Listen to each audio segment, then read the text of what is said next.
امام عبداللہ بن مبارک رحمہ شیخ الاسلام تھے، عالم الشرق والغرب تھے۔ 181 سنہ ہجریہ میں آپ کا وصال ہوا۔ کیا چند آفتاب، چند مہتاب قسم کے جو لوگ گزرے ہیں ان میں سے ایک تھے۔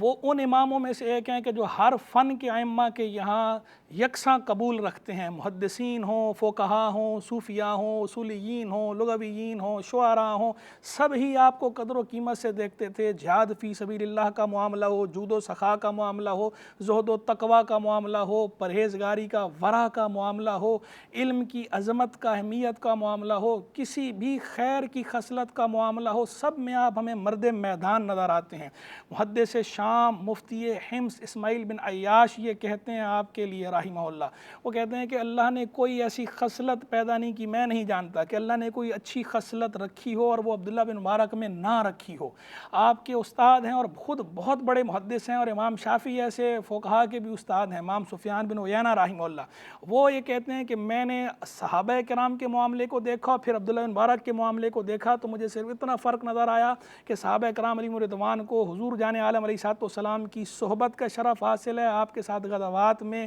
شرکت کا شرف حاصل ہے، ورنہ عبداللہ بن مبارک بھی صحابہ کرام علیہم رضوان کا ہی عکس جمیل تھے، انہی کا نقش ثانی تھے، انہی کی طرح اعمال خیر کے جامع تھے۔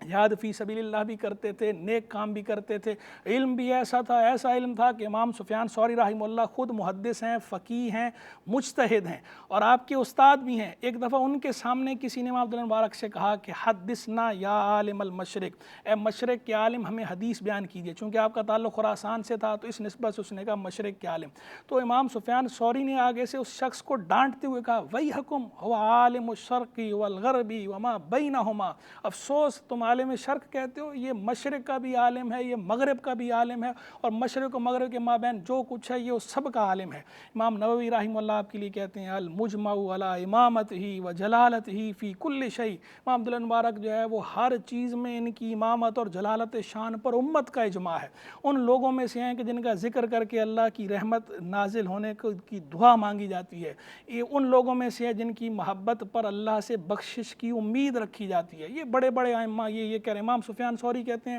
میری یہ خواہش رہی کہ میں 3 دن کم از کم ایسے گزار سکوں جیسے عبداللہ بن مبارک کی زندگی ہے، لیکن میں اس پر قادر نہیں ہوں۔ ابن مہدی خود بڑے امام ہیں، وہ کہتے ہیں کہ امام سفیان ثوری 3 دن کی بات کر رہے ہیں، یہ ایک دن بھی ویسا نہیں گزار سکتے جیسا عبداللہ بن مبارک کی جیسی زندگی ہے، ایسی خصال خیر کی جامع زندگی ہر قسم کی۔ وہ متنبی کا شعر میں اکثر ڈیڈیکیٹ کیا کرتا ہوں، متنبی نے کہا تھا الخیل واللیل والبیداء تعرفنی والسیف والرمح والقرطاس والقلم، رات بھی مجھے جانتی ہے، گھوڑے بھی مجھے جانتے ہیں، صحرا بھی مجھے جانتے ہیں، شہر بھی مجھے جانتے ہیں، نیزے تلواریں بھی مجھے جانتی ہیں، اور کتاب اور قلم بھی مجھے جانتے ہیں۔ یعنی وہ کہنا یہ چاہتا ہے متنبی ابو طیب احمد متنبی عربی کا کلاسیکل شاعر ہے، وہ کہتا ہے میں فنون حرب و ضرب کا بھی شاہ سوار ہوں اور فنون علم و ادب کا بھی شاہ سوار ہوں۔ تو امام عبداللہ مبارک کی زندگی کو میں جب بھی ان کی بایوگرافی پڑھتا ہوں یا ان کا نام آتا ہے تو بے ساختہ متنبی کا یہی شعر میرے ذہن میں آتا ہے، میری زبان پہ جاری ہو جاتا ہے کہ امام عبداللہ مبارک ایسے تھے، الخیل واللیل والبیداء تعرفنی والسیف والرمح والقرطاس والقلم۔ اللہ تبارک و تعالی امام عبداللہ مبارک رحمہ اللہ کے درجات کو اور بلند فرمائے اور ہمیں آپ کے فیض و برکات سے حظ وافر عطا فرمائے۔